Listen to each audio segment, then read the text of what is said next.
corramos con resistencia la carrera que tenemos por delante, mirando a Jesús, el fundador y perfeccionador de nuestra fe. El libro de Romanos en el Nuevo Testamento ha jugado un papel importante en la historia del mundo. Al leer sus páginas, un hombre llegó a la fe en Cristo. Un hombre cuyas acciones comenzaron una marea de poder espiritual a través de Europa, que eventualmente se extendió a todo el mundo. Su nombre era Martín Lutero, y hoy comenzaremos a trazar su historia. La historia de un hombre desesperado por saber cómo podía estar correctamente ante un Dios santo. Quédate con nosotros. Desde la iglesia Moody en Chicago, esto es Correr para Ganar con el Dr. Erwin Lutzer, cuya enseñanza clara nos ayudará a cruzar la línea de llegada. Hoy el pastor continúa con la serie titulada Rescatados, lo que Dios hizo para salvarnos. Tocaremos varios pasajes en el libro de Romanos mientras escuchamos un mensaje sobre un hombre que estaba siendo rescatado de la desesperación. En julio de 1505, un estudiante universitario de 21 años caminaba por las cercanías de Stuttgart-Heims, en Alemania, cuando se desató una tormenta eléctrica. Él fue alcanzado por un rayo y gritó con terror: «¡Santa Ana, sálvame! Y me convertiré en monje». Es en verdad interesante que aquel hombre que le clamó a un santo para que lo salvara, eventualmente repudiara la idea de que debemos orarle a los santos. Él llegaría a ser un monje eventualmente, renunciará a sus votos de monasticismo y a su vez se convertiría en uno de los hombres más famosos de toda la historia. Se han escrito más libros sobre él que acerca de cualquier otro hombre que haya vivido alguna vez, excepto los que se han escrito sobre la vida de Jesucristo y del apóstol Pablo. Tengo amigos católicos que dicen que Martín Lutero fue un renegado. Él fue un hombre con muchos defectos y comenzó lo que se conoce como la Reforma Protestante a causa de algunos agravios personales.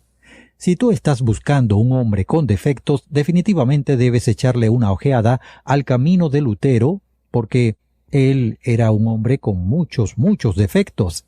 Yo seguramente no estoy de acuerdo con todo lo que Lutero enseñó, con todo lo que dijo o hizo, pero al mismo tiempo, ya sea el caso que tú seas católico, protestante, mormón, hindú o musulmán, cualquiera que sea tu religión, tú y yo necesitamos apreciar la lucha que Martín Lutero tuvo y cómo finalmente se resolvió. Lutero luchó con lo que se conoce en Alemania como Unverstungen. Esa es una palabra interesante para traducirla. A veces se traduce como depresión o también se puede traducir como culpa. Un sentido de alienación de Dios, una desconexión, una inquietud de espíritu. A veces la catalogo como una especie de desesperación existencial. Él se preguntaba cómo podía complacer al Dios Todopoderoso, por lo tanto, en honor al voto que hizo allí en medio de la tormenta, se inscribió en el monasterio agustino de Erfurt, en Alemania. Y entonces estaba allí en el monasterio y vivía allí. Y en ese monasterio tú puedes ver que hay una iglesia muy hermosa, adjunta, con unas hermosas ventanas. Y fue en esa hermosa iglesia junto al claustro, donde Lutero se postraba sobre una losa de piedra, y allí hizo sus votos de celibato, los votos de pobreza y de obediencia. Y porque tengo el privilegio de dirigir las visitas a los lugares de la Reforma, cada vez que lo hago, recreo el evento personalmente para todas las cámaras y todos los turistas que nos acompañan en la visita. Lutero tomó esos votos y se sintió aterrorizado por Dios. Vio a Dios, a diferencia de nosotros, las personas de estos tiempos, como muy santo, y por eso, cuando celebró su primera misa, tembló, temiendo que Dios lo derribara. Más tarde, detrás del altar, dijo estas palabras acerca de su primera misa. Ante estas palabras me quedé totalmente estupefacto y aterrorizado. Pensé para mí mismo, ¿con qué lenguaje me dirigiré a una majestad como tal, viendo que todos los hombres deben temblar ante la presencia de un príncipe terrenal? ¿Quién soy yo para levantar los ojos a las manos de la divina majestad? Los ángeles lo rodearon y a su sentir la tierra tiembla. Y yo, una persona miserable, ¿debo decir que quiero esto o que quiero pedir aquello? No soy más que polvo y cenizas, y estoy lleno de pecado, y estoy hablando con el Dios vivo, eterno y verdadero. Lutero se sirvió de todo lo que había en el monasterio en cuanto a las disciplinas de la Iglesia. Hoy en día no es posible para los turistas ver realmente el lugar donde vivió Lutero. Es una habitación, pero yo la llamo una celda. Se puede ver a través de un enrejado, para decirlo de alguna manera, pero he estado en esa habitación, y es un piso construido de piedra sólida y paredes de piedra. Lutero dormía sin mantas para matar los movimientos de la carne. A veces ayunaba tanto tiempo que había gente que pensaba que podría morir. Rogaba por su comida para humillarse a sí mismo, y en aquella época se creía claramente que había que ser perfecto para entrar en el cielo. Pero la pregunta era, ¿cómo se alcanza esa clase de perfección y qué necesitamos hacer finalmente para saber que hemos satisfecho al Dios Todopoderoso? Se creía que si estabas en un monasterio tenías una mejor oportunidad. Tal vez tenías alguna consideración especial, pero Lutero no conocía la paz porque no importaba lo que hiciera. No sabía si había hecho lo suficiente. En aquellos días se creía que había por lo menos dos tipos de cristianos. Estaban los santos, que tal vez llegaban al cielo directamente después de la muerte, pero la persona común no llegaba directamente. La persona común moría con demasiado pecado como para ir al cielo. Así que se creía que el purgatorio era un lugar donde uno podía eventualmente ser purgado lo suficientemente bien y a fondo como para entrar al cielo. Pero nadie sabía cuán larga era la permanencia en el purgatorio o cuán tortuoso podía ser el proceso. Lutero aprovechó los sacramentos de la Iglesia. Para él era de consuelo especial la confesión. A veces comenzaba su período de confesión con Staupitz, su confesor, y empezaba recitando los 7 pecados capitales y los 10 mandamientos para refrescar su memoria, y luego continuaba con la confesión, la cual una vez duró 7 horas, y luego Lutero le dijo a Staupitz, «¿Sabes? Creo que tenemos que reunirnos de nuevo porque olvidé algo». Staupitz se desesperó tanto que le dijo, «Lutero, la próxima vez que vengas a confesarte, que sea por algún gran pecado como asesinato, adulterio o blasfemia, pero no por estos pequeños pecadillos, esos pequeños pecados». Lutero era mejor teólogo que sus contemporáneos y se dio cuenta de que la cuestión no era si el pecado era grande o pequeño, sino que la verdadera cuestión era si había sido perdonado o no, porque Lutero entendió, como no lo entendemos nosotros las personas modernas, que la más mínima pizca de pecado puede desvanecerte de la presencia de Dios para siempre. Y Lutero entendió eso. La pregunta era, ¿cómo se hace eso? Pero fíjate en algo. Él llegó a un callejón sin salida. Los pecados, para ser perdonados, tenían que ser recordados. Si no eran recordados, no podían ser confesados, y si no eran confesados, no podían ser perdonados. Por lo tanto, la pregunta que se planteó era si podía confiar en su memoria, y luego el asunto se tornó aún más profundo que eso. La pregunta era, ¿qué pasaría si había algunas cosas que él hacía que Dios consideraba como pecado, pero Lutero no las reconocía como pecados? Entonces, ¿qué pasaría? Y después, cuando miró en su corazón, se dio cuenta de que su problema era mucho más grande que todo eso. Él se dio cuenta de que toda su naturaleza era corrupta y que era un pecador, y que no solamente cometía pecados, sino que era un pecador. Aunque recordara todos sus pecados, aunque confesara todos sus pecados, mañana sería otro día, y ese mañana estaría lleno de más confesiones porque se cometerían más pecados. Y la cuestión era quizás como secar el agua del piso con un grifo abierto. La pregunta era, ¿cuándo termina todo esto? ¿Y cuándo puedo tener la seguridad de que he hecho lo suficiente por Dios? Lutero estaba desesperado. Sucedió que en el año 1511 Lutero fue trasladado a Wittenberg, donde había una nueva universidad. Así que él se fue a esa universidad allí en Wittenberg, donde se enseñaba filosofía. Y cuando tú entras en la universidad, hay una puerta y si se mira por la puerta, se ve un patio, y fue allí donde Staupitz vino a visitarlo y le dijo: Lutero, ¿por qué no enseñas la Biblia aquí en la universidad? Y por lo tanto Lutero comenzó a enseñar las Escrituras, y fue entonces cuando parte de la luz comenzó a aclarar. Entonces, en lugar de enseñar filosofía, comenzó a dar conferencias sobre el libro de los Salmos y llegó al Salmo 22. Dios mío, ¿por qué me has abandonado? Ahora bien, Lutero dijo: ¿por qué fue que Jesús mismo experimentó ese sentido de alienación? ¿Por qué Jesús pasó por eso?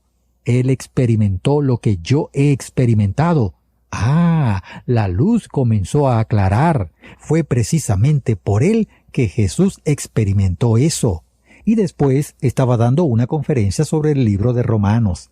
Y en el momento, cuando comenzó a dar la conferencia en Romanos capítulo 1, se dio cuenta muy claramente que el versículo 18 decía: porque la ira de Dios se revela desde el cielo contra toda impiedad.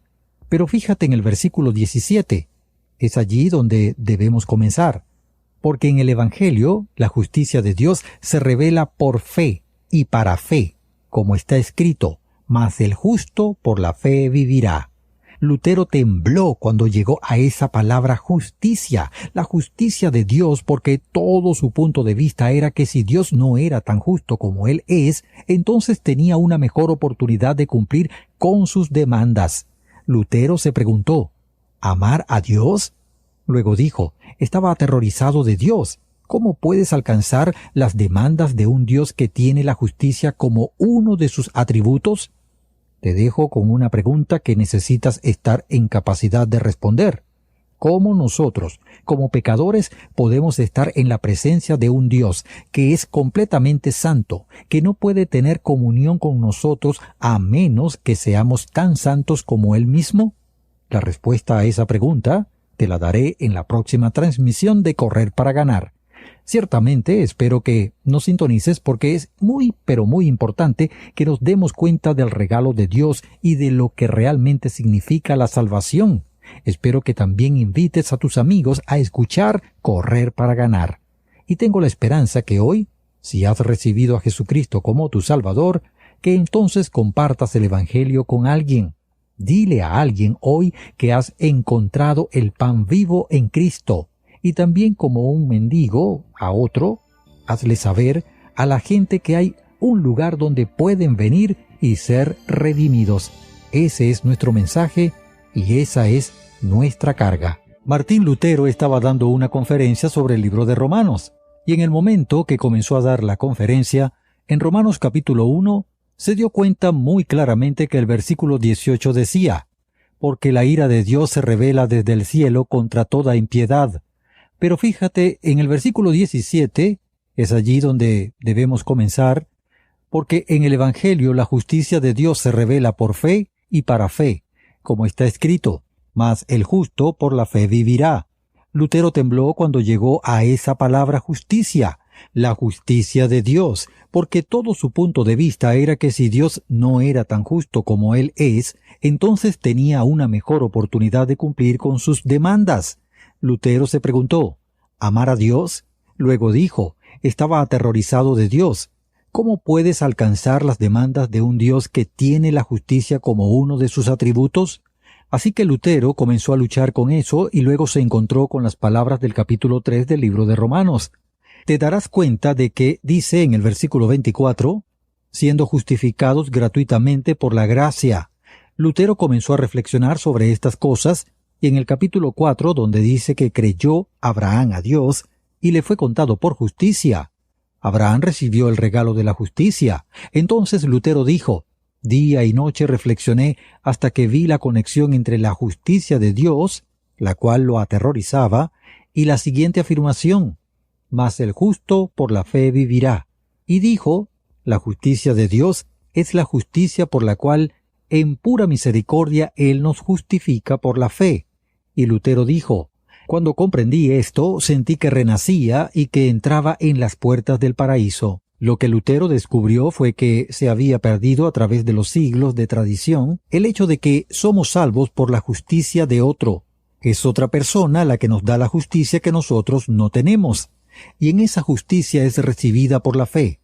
Lo que Lutero aprendió fue que existe un atributo de Dios llamado justicia, pero también existe el regalo de la justicia que Dios da gratuitamente a aquellos que creen en el Evangelio. No es de extrañar que Lutero se sintiera como si hubiera entrado en las puertas del paraíso. Su búsqueda había terminado. Pero mientras tanto en Roma había un papa llamado Leo que necesitaba algo de dinero. La Basílica de San Pedro que tú ves en los noticieros en realidad se había comenzado a construir unos años antes, pero las enormes gradas de la basílica todavía estaban en construcción y la basílica no estaba terminada. Por lo tanto, lo que Leo decidió hacer fue emitir una nueva proclamación de indulgencias. Ahora bien, las indulgencias habían sido vendidas durante siglos y la indulgencia era un pago que se hacía. Podía ser una obra, pero entonces obviamente también llegó a convertirse en un regalo que tú podías dar. Podía ser un regalo monetario que efectivamente acortaría el tiempo en el cual experimentarías las consecuencias temporales del pecado. Hago hincapié en lo temporal. Por ejemplo, las indulgencias nunca mantendrían a nadie fuera del infierno porque esas eran consecuencias eternas. Pero las indulgencias ayudarían a acortar tu tiempo de permanencia en el purgatorio. Las indulgencias fueron vendidas, pero en esa oportunidad se le dio un nuevo giro. Tú podías comprar una indulgencia no solamente para ti y para tu familia, sino que también podías comprar una indulgencia para aquellos que ya habían muerto y en ese momento se encontraban cumpliendo su pena en el purgatorio. Entonces, al otro lado del río de Wittenberg, había un hombre llamado Tetzel, que vendía indulgencias, y Tetzel le decía a la gente, «Escucha a tu madre que está en el purgatorio, y está diciendo, ¿no puedes dar unos cuantos ducados?» Así era como se llamaban las monedas en aquellos días. «¿Para yo salir de este fuego?» Y de esa manera la gente dio mucho dinero. Ellos compraban esas indulgencias, y las personas de Wittenberg iban a escuchar a Tetzel y regresaban, y cuando regresaban en realidad decían que habían encontrado una indulgencia y que habían comprado una indulgencia por los pecados que aún no habían cometido, pero que tenían la intención de cometer. Y entonces, cuando Lutero escuchó eso, se enojó mucho. En ese momento, él no estaba en contra de las indulgencias, estaba en contra de su abuso. Así que en su ira, Lutero caminó un poco más de medio kilómetro desde la universidad hasta la iglesia del castillo, allí en Wittenberg. Y en realidad, él había caminado hasta allí muchas veces porque esa era la iglesia de la universidad. Y hoy en día, cuando entras en la iglesia del castillo, que es el lugar donde van los turistas, allí te darás cuenta de que el interior del santuario es muy hermoso. Ha sido un privilegio para mí estar allí muchas veces y dar una conferencia acerca de la Reforma. Lutero está enterrado allí en la iglesia del castillo, pero lo que tenemos que entender es que no es solamente el interior de la iglesia lo que es importante para nosotros. Más bien, es la puerta que está fuera de la iglesia sobre la cual debemos centrarnos, porque lo que hizo Lutero fue tomar 95 tesis que había escrito y las puso en la puerta de la iglesia de Wittenberg. Las 7 originales fueron escritas en latín. De hecho, hoy en día, en una puerta de metal están todas ellas inscritas en latín. Y esas tesis fueron tomadas y traducidas al alemán y diseminadas a todo lo largo y ancho de Alemania. Él estaba desafiando los abusos de la iglesia. Hoy sobre la puerta se puede ver una pintura de Lutero y Melanchthon inclinándose ante el Cristo crucificado. Como resultado de esto, Lutero se hizo famoso y esto se convirtió en una cadena de eventos que finalmente dio lugar a lo que llamamos la Reforma Protestante. Ahora bien, debemos darnos cuenta de que el verdadero mensaje de la Reforma fue que cuando Jesucristo murió en la cruz, al que no conoció pecado, es decir, Dios, se hizo pecado por nosotros. Eso lo dice el texto en 2 Corintios capítulo 5, versículo 21, en el Nuevo Testamento. Así que hubo 2 transacciones que ocurrieron en la cruz. La primera transacción fue que nuestro pecado le fue acreditado a Cristo. La Biblia dice que nuestro pecado fue puesto sobre Él, y estaba muy claro que él no tenía pecado en él porque él mismo era sin mancha y sin pecado. Pero nuestro pecado fue puesto sobre él y él llegó a ser legalmente culpable de todo tu pecado y del mío y de otros pecados que son horrendos y en gran medida malos. Él llegó a ser legalmente culpable de eso. No es de extrañar que fuera Isaac Watt que dijo: bien podría esconderse el sol en la oscuridad y encerrar sus glorias, cuando Cristo, el gran Redentor, murió por el hombre, el pecado de la criatura. Así que la primera transacción fue que nuestro pecado fue puesto en Cristo, pero luego la segunda transacción fue que su justicia está conectada a nosotros. Nos es dada como un regalo, nos convertimos en la justicia de Dios en Cristo. Así que realmente puedes decir que hubo dos cosas que sucedieron en la cruz. La primera fue que Jesús estaba recibiendo lo que no merecía, es decir, nuestro pecado, y a su vez nosotros estábamos recibiendo lo que no merecíamos, es decir, su justicia. Estábamos recibiendo su justicia por medio de la fe. Somos salvos por su justicia, somos salvos completamente por su mérito y no por el nuestro. Esta justicia tiene varias características y en primer lugar, obviamente es un regalo gratuito. El libro de Romanos dice estas palabras al final del capítulo 6. Porque la paga del pecado es muerte, pero la dádiva de Dios es vida eterna en Cristo Jesús, Señor nuestro. Ahora solo piensa en ello razonablemente. Tiene que ser libre. ¿Puedes imaginarnos como pecadores comprando nuestro camino al cielo y dándole a Dios algo que Él piense que podríamos hacer a cambio de su justicia? De ninguna manera. Ya hemos aprendido en el libro de Romanos que estamos manchados, y aún nuestras mejores obras están manchadas, inclusive participando en los sacramentos o haciendo buenas obras, las cuales en sí mismas pueden tener algún valor. Todas nuestras obras están manchadas, así que si vamos a recibir la justicia tiene que venir de un Dios sin mancha por nuestro propio pecado y nos tiene que ser dada como un regalo. Lutero dijo que eso es como el suelo reseco. Él explicó que ese suelo no puede insistir en que venga la lluvia, pero que cuando viene la lluvia cae sobre el suelo y ese suelo puede ser duro o puede ser blando. Y ese es un regalo de arriba. Y la Biblia dice que Dios cubre nuestros pecados, así que Él puede cubrir igualmente el pecado de un pecador como el de otro. Y lo que eso realmente significa, y tú me has escuchado decirlo muchas veces, y probablemente me escucharás decirlo muchas veces más en el futuro, es que el verdadero asunto no es lo grande de nuestro pecado. Dios realmente puede salvar a los grandes pecadores, para decirlo de alguna manera, a los criminales, si ellos transfieren su confianza a Jesucristo, porque no importa cuán grande sea nuestro pecado, los méritos de Dios en Jesucristo están por encima de ese pecado. Así que, escúcheme cuidadosamente. Nadie que me esté escuchando hoy puede decirme, he pecado demasiado para que Dios me perdone. Yo diría, cree en sus promesas y ve por ellas, amigo mío, porque Jesús murió por unos pecadores bastante grandes.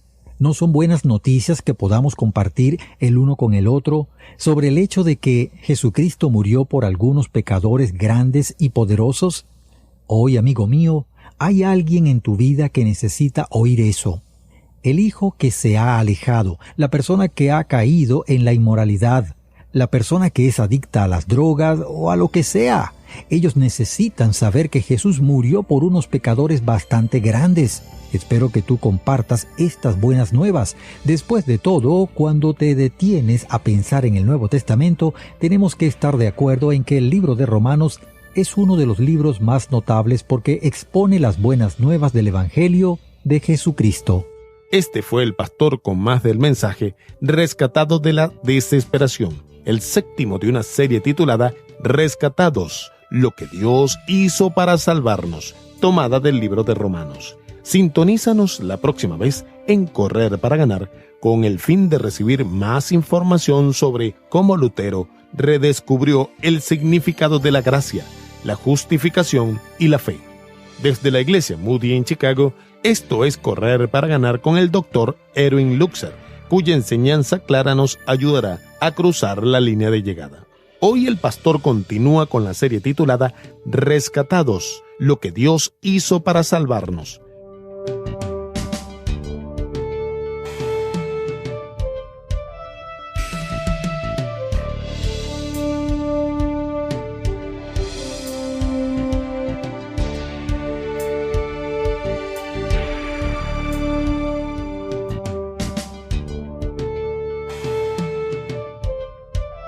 Correr para Ganar es un ministerio para ayudarte a encontrar y a seguir el plan de Dios para la carrera de tu vida. Te presentamos la enseñanza bíblica para que puedas conocer a Jesús y seguirlo en cada paso del camino. Búscanos en Facebook y en Twitter, Correr para Ganar. Repito, Correr para Ganar. O escribe a correr@transmundial.org. El número telefónico en los Estados Unidos es 1-919-460-3743. 1-919-460-3743. Esto es Correr para Ganar, un ministerio de la Iglesia Moody.